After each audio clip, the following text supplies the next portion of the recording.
in the lower side of the map. On merry-go-round, it's our green Terran player from start here, ladies and gentlemen.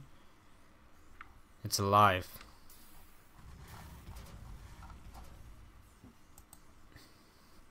On the top side, a red Zerg player from Axiom Esports. It's Impact. How's everyone doing in the chat? Everyone's still just enjoying the end of that last game?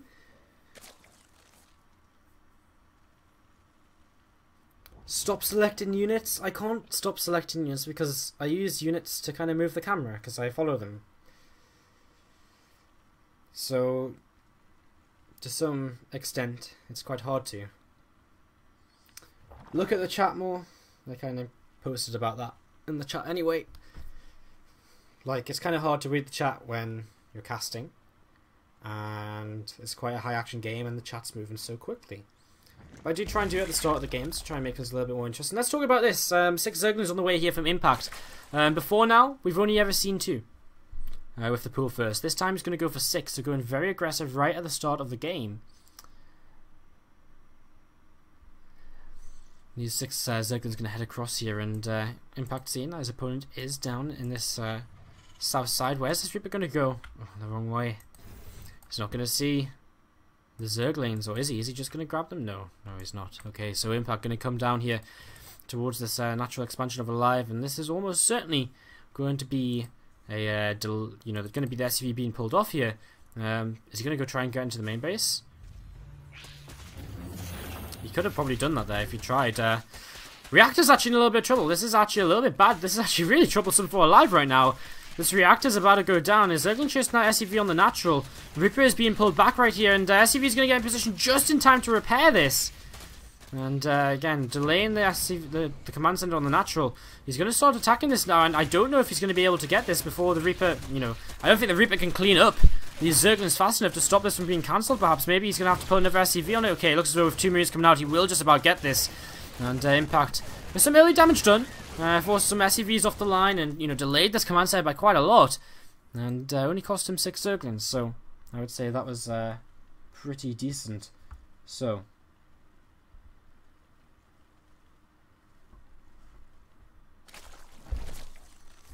a couple of extractors coming down here for Impact. Going to start taking his gas, so didn't open with Zergling speed this time around, which is a little bit different from everything he's been doing so far.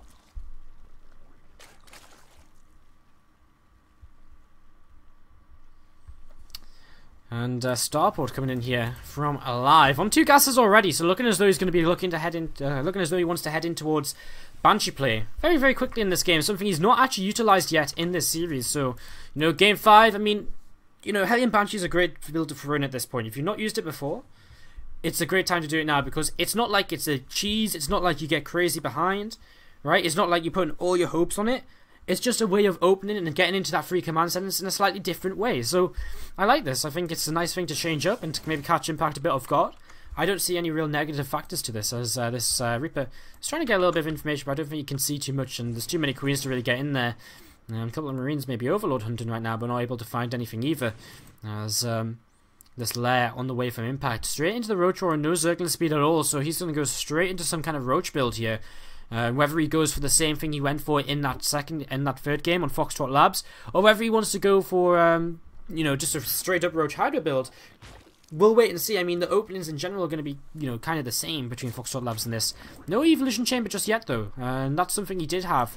So when he did that, so he had that Evolution Chamber to start +1. There's double Evo Chamber, so this is going to be actually double upgrades from our Zerg player this time when opening with the Roaches instead of just the single +1 missiles. Of course, afterwards he went into 1-1 upgrades with melee, and he played out a Ling Bang Muta game. So I wonder if this is going to be a bit more commitment to Roaches, and maybe continue the game with kind of a Roach Hydra style.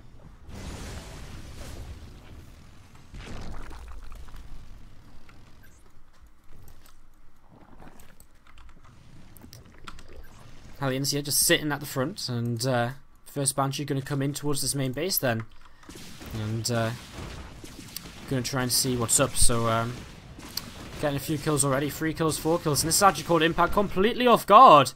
Impact, he's got an Overseer morphing because he does have that lair up nice and early, so you know, he's going to be able to get detection here in a few moments, and we'll probably want to build some Sporkles as well just to help out. But 8 workers killed already. aLive doing a pretty good job here. And just going to fire onto the spawning pool for a little while. Still some Hellions at the front and a Banshee coming forward at the front as well. Spire being made. There's a tank being made as well right now for aLive. So getting some tanks up, ready for this incoming potential roach play. And again, where's the Overseer? The Overseer is not nearby. Another Overseer being morphed in. 2 Queens able to force this Banshee away, but 2 Queens cannot force this Banshee away until the Overseer gets here. I mean, 16 kills, 17 kills. This is crazy. 18 workers killed in total. And this Banshee is getting so much work done on this Natural. It's going to get up to 21 kills in total. Roach is going to greet the Hellions out front. Kills off a couple of those. And, well, that Banshee getting very low, but not quite dead. And it's up to the top side as well, this Banshee. Still just chilling out. 9 kills on that one, which sets us up with 13 kills over here. Impact sending a drone out. Take this third base now. As this Banshee still flying around, still seeing what's up. Comes out of its cloaking and heading along the top side of the map. This third hatchery is coming in. It's on the way, but 23 drones lost. Big damage done at the start of this game. Late third command center though from aLive, and that's worth taking note of. The later third command center is something which means, you know, he's not like, it's not like he's done this much damage with a 3cc build, with all of the 3cc's down, which can be the case sometimes when you open Banshee. But this follow-up attack's maybe going to do quite a bit, because there's not really anything here for Impact to defend with. And coming up this ramp, these tanks are going to siege, and, well, these units are going to come in. If he can get rid of the Marines, he's going to have Mutalisks to come in and deal with the tanks, but I'm not sure if he's going to be able to do that. Some Zerglings are coming out, but they're only going to be slow Zerglings. Stim coming in now as well. 1 Queen getting targeted down very quickly. Mutas are coming forward here. They're going to clean out that Banshee without too much issue, but the tanks are doing so much damage, and aLive is going to keep on pushing forwards here. And it looks as though aLive is going to be able to keep on taking down the rest of these units, and I think this is just going to be one time in which Impact's not going to be able to hold off without taking too much damage. He's going to come in now. He's going to finally clean up these last couple of tanks. Tank and siege, so you can actually pick up with the medevacs and get out. And he gets away, so Impact holds on. Not too much damage taken, but behind this aLive's been making workers. And of course Impact, he's been making units to kind of desperately survive. He does survive with his third base up.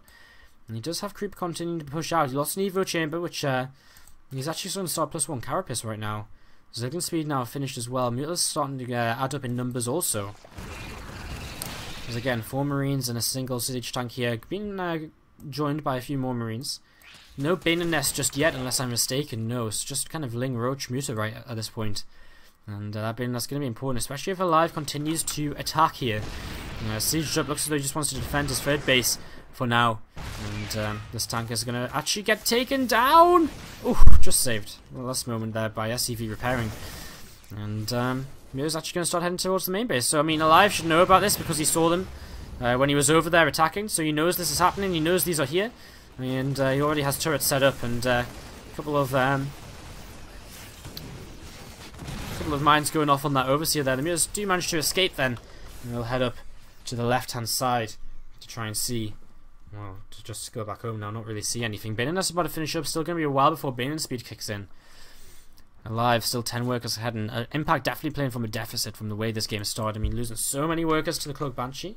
And then the follow-up attack from aLive as well was a great little attack to just abuse the fact that Impact had lost so much already.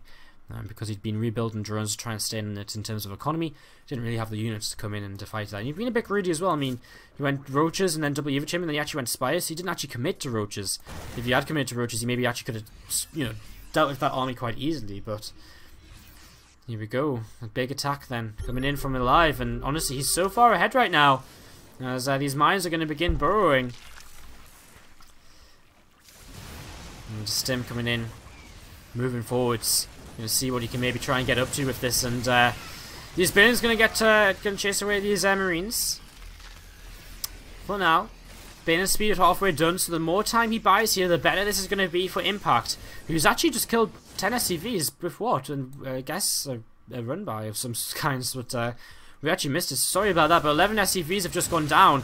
And some Slowlings moving forwards here. Slowlings getting evaporated by a tank. Coming in from both sides though.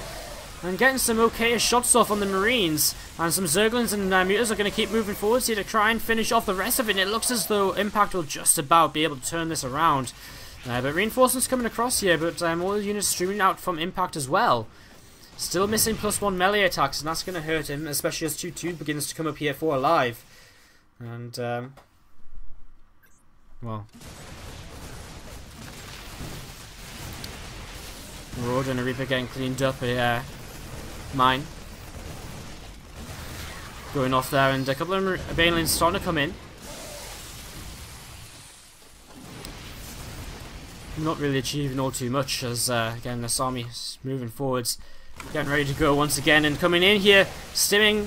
There's not really many Banelings left, and there's a couple of Banelings morphed in, but it's just not quite enough, and aLive is going to keep pushing forwards here. And he looks as though he's going to take this series and move out of this group in first place. And Baneling's getting taken down, everything getting taken down. GG is called.